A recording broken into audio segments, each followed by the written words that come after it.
So I've been getting a lot of questions recently about how to evolve your brand and how to move through the seasons of innovation and change that are necessary in order to shift the business forward in this changing climate without losing credibility or without the audience feeling disconnected from what you're doing. A lot of people are concerned that they know they need to make a radical change, but they want to do it in a way that feels good for their audience and that doesn't actually break trust, especially since we're in a trust recession. And it's more important than ever that our people trust us, that they know what to expect, and that they believe in our authentic leadership. So today on the show, we're going to break down some strategies that you can use to do a superior reinvention in your business, to keep moving forward and to evolve into whatever your next era is. So lean in. All right. So about a year and a half ago, I actually wrote a 38-page guidebook called The Art and Science of Radical Reinvention. It's called the Reinvention Playbook.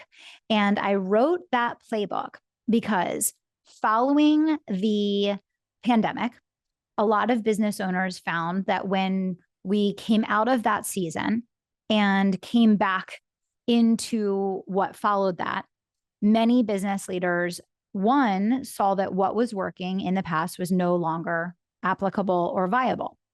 Two, many business owners felt that what they were doing in the past no longer aligned with what they wanted to create in the future.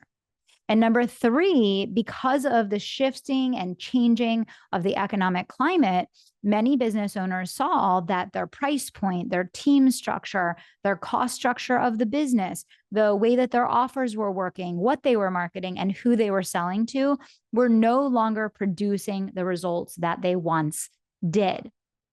All of these things are totally normal. All of these things come with the shifts and changes in economic cycles and climates. And quite frankly, they're all a natural part of your evolution, which never ends. Our evolution and our growth never ends. Hopefully it never ends, because that means that we've stagnated, right? And so it's not surprising at all that if you're in business for any number of years, that you are going to go through seasons where you recognize that what you were doing no longer aligns with where you are now going, and you have to do something to rectify that. So first of all, it's normal and everyone experiences it. And second of all, there is a skill set and a strategy that supports this. Reinvention, the reason why I wrote the Reinvention Playbook is that reinvention is actually comprised of a set of mindset, skill, and strategies that allow you to authentically up-level your brand while shifting it forward into the future. So if at any point during this episode, you want to get the full Reinvention Playbook, it's absolutely free. I walk you through 10 different ways to build a $10 million brand and how to go through all different ways to do both an internal and an external reinvention. I ask you a lot of questions that will point you to the right answers, to the right decisions, and to the right next steps specifically for you to do this in a way that is in alignment, that is authentic, and that brings your audience along with you. And so if at any point in this episode you want to get the full deep dive, just scroll on down below the podcast and you can grab your copy for free of the Business Reinvention Playbook. Now, let's talk about the importance of bringing your audience with you. The thing that breaks trust more than anything is when we don't actively show in an authentic way that our brand is evolving. And many times what happens is someone goes through something personally or professionally, and they decide that they want to make a change. And it kind of gets to a boiling over point where many times, instead of doing a strategic reinvention, people do a radical overnight shift. And you lose a lot of people when you do that. And you don't lose people in that radical shift because you change direction or because you're talking about something new. You lose people because you break trust, because they have no idea where this is coming from or why. And so you see this in the market all the time where someone's talking about and focused on this one specific area for weeks, months, maybe years. And then overnight, they're talking about something completely different as if they're an expert. And it leaves everyone questioning whether or not you were even an expert in the first thing, let alone the second thing. And where did this come from and why? Whereas when you do a strategic reinvention, you bring your audience with you. You actually begin to share what direction you're moving in, why you're moving in that direction, why you feel called to take your past experience, your past learnings, your past growth and success, and marry it with this new direction. How is that informing and actually fueling where you're going next? And I think a lot of people's concern in this situation is that maybe you've decided that you do want to do something very different in the future than what you've done in the past. And, the question then becomes, how the heck do I make my audience feel comfortable with what I'm doing in the future when it's totally different than what I did in the past? But for some of you, it's not going to be totally different. But let me just back up for a second. Let's say it is. There are many places and spaces and ways that every single thing that we've done in our businesses and in our lives is molding us, informing us, and empowering us for whatever's next. That's why I always tell entrepreneurs, they so often discredit their previous jobs. And they so often discredit those seasons in their life that weren't their highlight reel. And they so often talk about bad jobs or bad bosses. And that's just a huge missed opportunity. Because in actuality, you had a life before entrepreneurship and you have a life before whatever your next season is. And the degree to which you take the time to actually extract why those experiences perfectly equip you for where you're going next. And the more that you take the time to actually connect the dots for your audience so that they can hear how you came to this personal evolution and how you came to this conclusion that this was the direction that you want to go in next and why. You're bringing them along with you. You're creating breadcrumbs. Think about it as a thread. You're keeping a through line in your story that helps them to see how the past is connecting to the future. And as they see that story and that through line in your story that connects the past to the future, they buy in and they believe and they're rooting for you in your growth path forward. Now, not everyone is going to be on board every time you reinvent yourself or go in a new direction, but many people will be. And when done the right way, a personal evolution, revolution, reinvention can be one of the strongest catalysts for big growth in your business. And let me tell you, the biggest thing that you want to think about when you're thinking about reinvention in your business is how are you bringing your business even closer to the most authentic version of yourself? A lot of times people pursue capitalizing on opportunistic things that seem timely, but aren't truly aligned with the future, aren't truly aligned with your long-term vision, plan, and I say gifts from God. And so that is why you want to be very careful not to be opportunistic in a reinvention. Because when people are opportunistic in a reinvention, it oftentimes becomes a very short-lived pursuit that crashes and burns, and it destroys your credibility. But when you do a reinvention that is creating greater alignment between you and your gifts and your God-given capability and your talent, that demonstrates your growth, it demonstrates your maturing process, it demonstrates the mold that you're growing into, people are going to be behind that. They are going to be rooting for you. They are going to be excited, and they are going to be there to support you.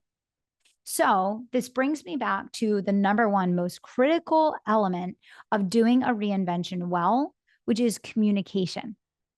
In a reinvention process, you're going to have changes on your team. You're going to have changes in your business model. You're going to have changes to your offers, and you're going to have changes that affect your clients. All four of those things hinge on very strong communication. Because if you don't communicate well to each of those parties that will be directly affected by the decisions that you're making and the changes that you're implementing, that's where turmoil and friction and fires come from, right? These fires break out when you didn't properly communicate what you were doing and why. So people couldn't get on board. They didn't have the time to get on board to be able to enact this reinvention with you. And instead, it creates friction, mistrust, disappointment, and frustration. And this may be the experience that maybe some of the people that were asking this question, this actually was sent to me by my team because they said, I have so many people that are saying, I'm going through this and I don't know how to handle it. I don't know how to do it well. Maybe in the past, you've had these issues where you went to do a business change and everybody was up in arms. And there was a lot of client issues and a lot of team issues and a lot of pain and frustration that came with it. And we've all had those experiences, myself included. And that was part of the reason why I created the Business Reinvention Playbook, because both through doing this well and seeing the extraordinary results that came with the last few reinventions that I did, and also doing it poorly in the past, I know what works and I know what doesn't work. And I know the things that you need to have in place in order to do this well. So create a storyline and a thread of communication that pulls all the way through it. Know all of the parties that will be affected in your reinvention and communicate frequently and actually over communicate where possible. Make sure that when you're picking the way that you're going to reinvent, that you have the long-term North Star in mind. Many times reinvention is done to pull a quick lever to relieve pressure or to get a result very quickly. And it doesn't typically create the lasting impact that you want. Sometimes it just creates more of a mess. Really make sure that when you're doing a reinvention and you're creating these changes that are going to be significant and in many ways lasting, that you're thinking about your North Star. You're thinking about how these changes will affect your North Star. And you're making decisions that you're going to be proud of 6 months, a year, 3 years from now.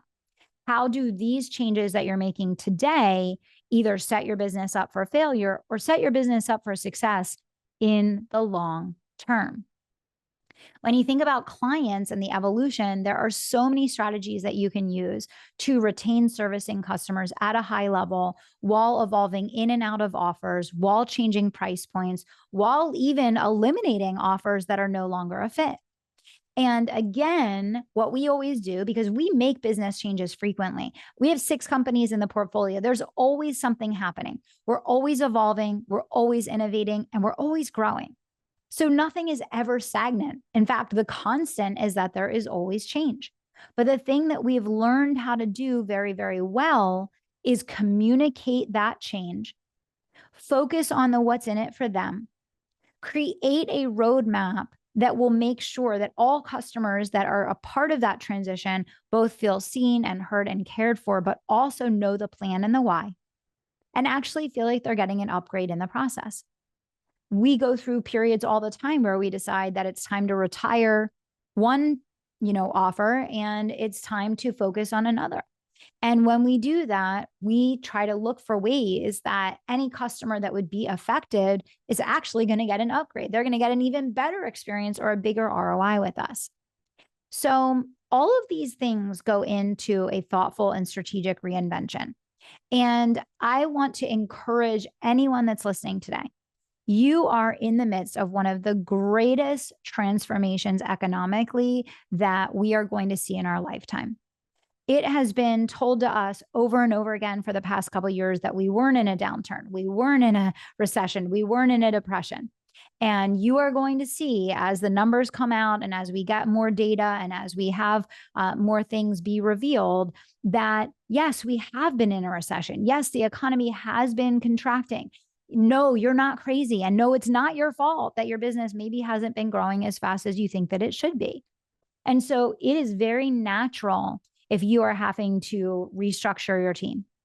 It is very natural if you're having to adjust your price points. It is very natural if you're seeing that it requires a different strategy to sell, to market, to lead, because we are in a very rapidly changing financial landscape. and a very rapidly changing economic landscape. And as small business owners, we're on the front lines. We feel it, we see it, and it affects us every single day. So, reinvention can be one of the most positive things that you do in your business. It's something that I used to say you would do in your business every 2 to 5 years. But now, with the speed of change in the market, with the speed of change in the economy, you probably are going to be looking at some level of reinvention every 6 to 12 months. There's going to be something going on that forces you to innovate, that forces you to reinvent in a new and different way because it's simply not working the way it once did. It doesn't mean you can't get the same result that you got. It means that you'll need to take a different path to get there. And this is what visionary leadership is all about. Being a visionary, you stay fixed on the North Star, you stay clear on the end goal, but you stay flexible in the path for how you're going to get there. And reinvention is a part of that process as a visionary leader. So I hope that you know that you're not alone in this process. I hope that you understand that there is a step-by-step strategy. And by the way, in the Business Reinvention Playbook, I walk you through a 10-step process of timing this out, mapping this out, putting all of the key things in place to make this smooth, positive, and effective at up-leveling your brand and your business and boosting your bottom line in the process. So if you haven't already, make sure you scroll down below, make sure you download your copy of the Business Reinvention Playbook and keep reinventing. Keep focused on the future. And the most important thing that I'll say as we wrap up today is God is always molding you and maturing you into the person that your dreams require. Our dreams are planted inside of us because God's great and magnificent vision for our lives is always bigger and better than anything we could ever dream of, imagine, or come up with on our own. And so when you think about your reinvention, ask yourself and pray for discernment to have God order your steps, give you clarity in where he's guiding you, and to reinvent in a way that brings you one step closer to the ultimate purpose of your life. Thanks for tuning into the Kelly Roach Show. And if today's episode was impactful for you, do me a huge favor and share this episode with another entrepreneur that could use it, because sharing is caring, and that is how we continue to serve you here. Thanks for tuning in, and we'll see you on the next episode.